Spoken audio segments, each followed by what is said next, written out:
Driven people become more driven when they have adversity. They become more driven when they have success.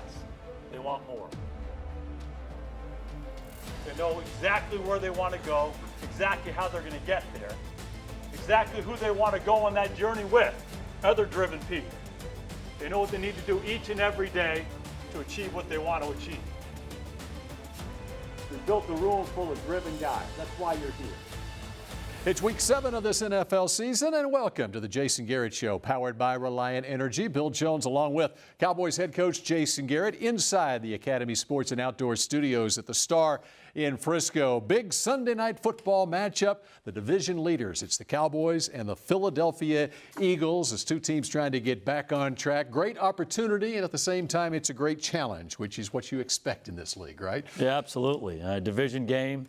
It's so important to win your division games. Obviously, it means a win for you and a loss for them. And we've had some great matchups against the Eagles the last few years. You know, you're looking back at last week's games. It's been hashed and rehashed throughout the last week. One of the things that I thought was real positive coming out of the second half of that game was what you did offensively, establishing the run game. Ezekiel Elliott in that third quarter, I think he had 14 or 15 touches on 2 drives there. How important was it, especially with the makeup of your offensive line right now, to reestablish that run game? Yeah, it's just important to stay balanced. And you're not always going to be balanced every week. You're not always going to be balanced throughout the ball game. But, you know, we play our best offensive football when we attack different ways. And it starts with being able to run the ball.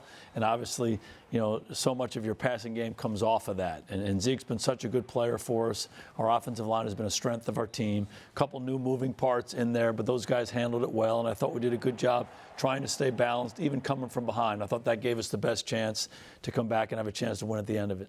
And speaking of challenges, the Eagles' defense, their run defense ranks number 2 in the league, and a veteran unit up front led by Fletcher Cox. Yeah, they're outstanding. Their front four is awfully good, as good as any in the National Football League. Fletcher Cox, as you mentioned, Brandon Graham, and so many others up there. They're a physical unit. They're an athletic unit. They play very aggressively. It'll be a great challenge for our team. What is the biggest challenge going up against the Jim Schwartz defense? You know, I guess as much as anything else, he does a really good job allowing those really good players that he has to go do their thing. You know, he plays to the front a little bit. Those guys are certainly the heartbeat of their defense, and they got very active linebackers, good cover guys on the back end. You know, a variety of coverages. There'll be some pressures mixed in throughout, but they just do a really good job on all 3 levels of their defense. You know, you look at you've got injury issues on offense. Every team in the league goes through that sort of thing. But as far as those 2 tackles go, how have they looked as far as pass protection? We talk about the run game, but as far as protecting Dak and so forth. Yeah, I think they've done a good job, starting with Cam Fleming. You know, he's been our swing tackle. He's played well for us in the past. You plug him in, he can play on the right side, he can play on the left side, and he's going to go out there as a smart player, as a tough player. He competes the right way. And then Brandon Knight on the other side is learning as he's going. First snaps in the National Football League, but he too is competing well. So your goal is just to put the next guy in. We've done that. I think those guys have fared fairly well the last couple of weeks. All right, we're just getting started here on this edition of the Jason Garrett Show. Up next, it's David Moore, the Dallas Morning News. That's always a big game. I think it's been Sunday night past couple years. So it's always a big game, division rival. We know them very well. They know us very well. It's always a tough fight. So, I mean, we know they're going to come out there and give it all they got. They're in the same situation as us. So, I mean, it's going to be a dogfight. The Jason Garrett Show is brought to you by AT&T. More for your thing, that's our thing. Ford. Ford is the best in Texas. The University of North Texas, proud partner of the Dallas Cowboys. And by Miller Lite, the only beer of the Cowboys.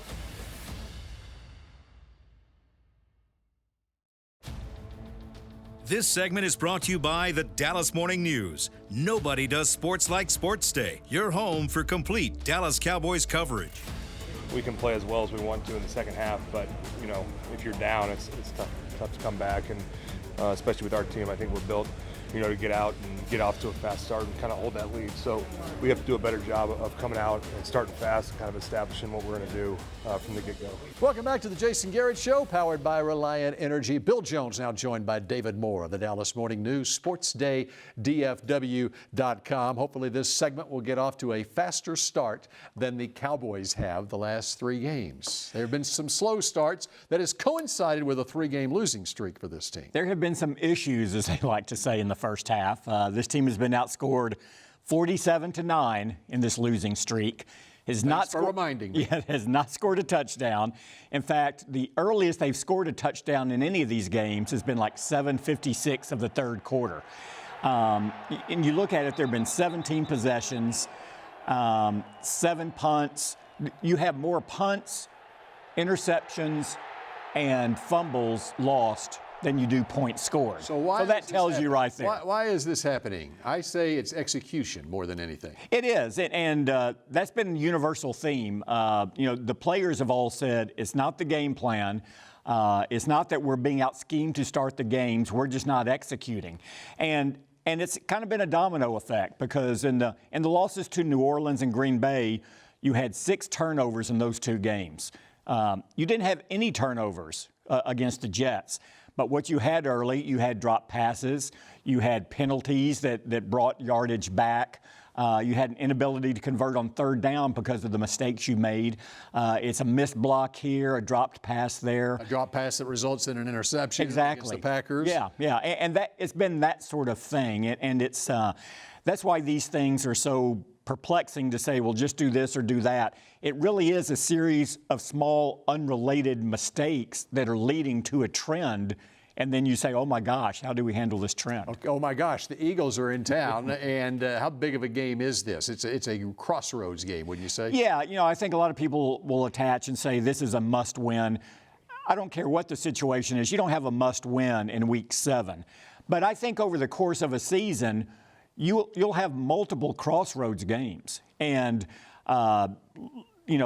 it's a fork in the road. And which way are you going to travel? And once you get down that road, that doesn't mean you can't get back to your preferred road if you lose, but it's going to take a lot to get over there, and it's going to be longer, down the season schedule before you can do that. And the Cowboys should heed the advice of Yogi Berra. When you see a fork in the road, take it, right? Exactly. All right. You never disagree with Yogi. He applies to almost all situations. David Moore, we appreciate it. And up next, it's Jourdan Lewis. We don't have a lot of guys that are proven in this league, and we just want to show that we can play with the best of them. This segment was brought to you by the Dallas Morning News. Nobody does sports like Sports Day. Your home for complete Dallas Cowboys coverage. Welcome back to the Jason Garrett Show, powered by Reliant Energy inside the Academy Sports and Outdoor Studios here at the Star in Frisco. It's the Cowboys and the Eagles. It's Sunday Night Football, and our featured player this week is a guy who had a pick last week, Jourdan Lewis. I feel like as a team, as a unit, I feel like we're pretty close. I mean, it's only going to get better. We still have 10 games to play this season, and I feel like we can definitely improve. We are hungry. We want to do the best we can and play for the best, play our best ball, and we understand that we don't have a lot of guys that are proven in this league, and we just want to show that we can play with the best of them. We can do great things. I feel like we had a talent. We're a close-knit group. It's to where we can play as a cohesive team, and I feel like we can do great things in this league. I mean, go far in the playoffs, make it to the Super Bowl, and I feel like with those things are still obtainable. We just got to buckle down and execute. And Darnold is in the gun on third down, and he's looking that way, and he throws, intercepted by Jourdan Lewis. Coming left to the 15-yard line to the 20. Just playing our normal zones, just doing what Coach Richard always teaches us. Just making sure you read your keys and have vision on the quarterback. And when an opportunity came, just cash in on it. Way to ball up. We needed that. I mean, especially when the ball's in my hands. I haven't had it in my hands for a while, but I mean, it's always that innate feeling of, when you get it, you got to make something happen with it. Just doing the ordinary things, consistently. Just staying on our details, just executing, going out there and putting 60 minutes of football on tape every game, and good tape out there every game. And just like I said, it's not a lot of big hoopla stuff that we got to do. It's just the little things that we got to fix to make this team back to where we expect it to be. Vincent Smith is going to bring it out from right to left to the 15 and in trouble. Nice downfield coverage led by Jourdan Lewis. What drives me, just want to be the best, honestly. I mean, I played this game since I was 5 years old, and I always wanted to be one of the guys that a lot of people remember, and as a winner, as a leader, and I just feel like I want to be one of those guys that show that they love this game, and I feel like that's what I'm trying to do. I feel like they feel that energy from me, and they can depend on me when they need energy, when they need anything, and I want to be that guy to come in and give that to them. Jourdan Lewis with increased playing time in all probability on Sunday night against the Eagles. Up next, how will he do against these offensive weapons of the Philadelphia Eagles? Welcome back to the Jason Garrett Show, powered by Reliant Energy. Bill Jones now joined by Will McClay as we get the telestrator out and we take a look at these Philadelphia Eagles. We're looking at their offensive weapons, and let's start with DeSean Jackson, who hadn't played since the season opener, but had a huge game against the Redskins. Comes back to Philly, and he's a big part of what they do, the big chunk part of their offense. What they're going to do here is they're going to move guys around. They're going to see where the defense is, but here he is right here. It's cover two. You normally can't get deep in cover two, but he runs right through the middle. They run a route to take over here. They run crossers on the inside, and it says right before half. They're trying to play safe, but he's going to strike them over the top with a great throw by the quarterback with a clean pocket. So they'll move. You'll see the defense. It's two safeties back. Linebackers running the middle of the field. He doesn't run fast enough for DeSean Jackson, and neither does the corner. Touchdown. Wow. All right, they've got DeSean Jackson. They've also got a guy named Alshon Jeffrey who's pretty good. Yeah, and they're number 7 in the league right now in scoring in the red zone because of the use of personnel, the quarterback, but then you've got this big body receiver here. So they're going to line up with a bunch formation over here. They're going to try and expand the defense. This guy's going to go out and in. This receiver's going to go out and then back in, and then what they're going to do is attack the leverage and put the big body here. But the other thing is, here's Ertz. Tendency is to go to him. They're playing single high safety. Wentz is going to move him with the eyes and open that up right there. All right, we'll see it here. And he really knows where he's going because he's going to look at the safety and move him just enough. He knows he's going right there, attack the leverage, big body receiver, 6'5", touchdown. All right, so how do you combat this? How do you put pressure on Carson Wentz? Well, you can't give him easy looks, and what you have to do is you have to rush him and keep him in the pocket. He's strong. So here they're going to rush the ends outside, but not wide at the level of the quarterback, squeeze him in. They're going to run an inside game here where they front the quarterback. As long as he can't step into his throws, he has some issues, and you've got to keep him in the pocket. So you'll see here the ends come down, compresses the pocket, nowhere to step up. Affect it that way. And, of course, Cowboys had problems last week against Sam Darnold with him moving up in the pocket. Yeah, we've got to keep him contained. Now here, what they're going to do is we also rush 4, play good coverage. He will throw it up. So they're going to go wide here. There's one guy on 3 over here. They're going to rush here, but this rush is going to come inside. It's going to keep him in the pocket. What stops him from stepping up? He's going to try and hit the deep throw and not be able to step into it. And when the ball's in the air, we have to get it. Okay? So they've shifted the front over there. They got 3 guys over on the side of the center. Okay? Single high coverage. All right? We're going to snap the ball, and see, he's got to step up, but he can't step up in the window because he's right in his face, throws the ball up, interception, and we have to take advantage of those when we get them. Just an idea of what to expect from this Eagles offense. Our thanks to Will McClay. Here's what the Cowboys are saying about these Eagles. I don't think any coach is saying they're going to go down to lose the game, so, they should be confident in themselves. We're confident in ourselves, and, we understand what it is when we play them. So, it's just going to be a good game. You just have to look at it this way, really. Everything is still ahead of us. We're, obviously nobody really truly wants to be at 500, but it is what it is with us being 3-3. And at the same time, we know that the Eagles are 3-3, and we know whoever's going to win this is going to, take claim of, top of the division, and that's what it's really about. And we just want to be able to, go in there with that mindset, knowing that, we know we want to come out victorious. We know what's ahead of us, and we're just going to do whatever it takes to come out on top. And now we're rejoined by the head coach, Will McClay, looking at those offensive weapons for the Eagles. Let's talk about the guy behind the center, the signal caller, as Carson Wentz is a guy that you got to know a little bit during the Senior Bowl, when he came out for the draft and so forth.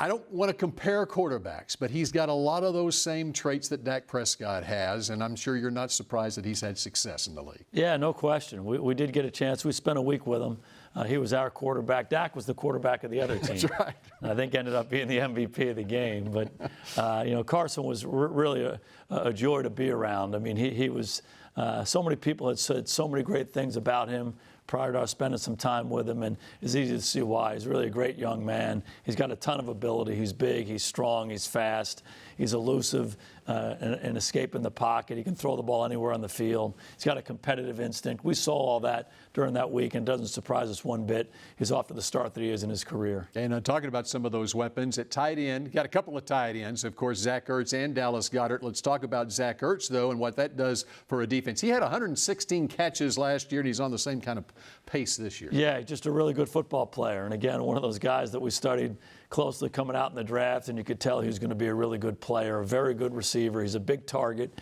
He's got a great feel for the game. He's very quarterback friendly. He can run a variety of routes, short, intermediate, deep stuff. Wins in man-to-man coverage, wins in zone coverage, and you can just tell Carson likes throwing the football because good things happen. You know, your secondary, we talk offensively, some of the injury issues. You're battling with some things in the secondary as well. Jourdan Lewis came up with a big pick in last week's game. And what are you seeing out of Jourdan Lewis, and how big could he be, considering especially the injuries? Yeah, it's really what Jourdan has done since we've gotten him. Whenever he gets an opportunity, he does really positive things for us. He seems to always make a play on the ball, whether it's scooping up a fumble or intercepting a pass. Made a big interception in the game against the Jets. Last week they had been driving the ball. They get down in the red zone, and that takeaway was huge for us, and it wasn't an easy catch. So he's definitely a ball guy, a guy who can make an impact in the game. So he'll get more opportunities here this week and as we go forward. And you've lost Tyrone Crawford, but last week you added Antoine Woods, which helps as far as the rotation goes as much as anything. What did you see out of Antoine in his return? Yeah, it looked like he was back to his old self. He was working through an injury, but when he got out there and was playing, he played the way we're used to seeing him play. He's a very effective run defender. He pushes the pocket and gets around the quarterback and just does a lot of really positive things for your defensive front. Overall, what are you seeing out of your defense right now? Just got to keep banging away, doing a lot of really good things. I think we have to play more consistently. We played well in different parts of games the last few weeks. I mean, really well around the quarterback, stopping the run, keeping them out of the end zone. We'd like to see us make more impact plays, taking the ball away. That's certainly something we'll continue to emphasize. But guys are fighting and battling and scratching and clawing and trying to play the right way. All right, we wrap up the Jason Garrett Show in just a moment with our Unsung Star of the Week.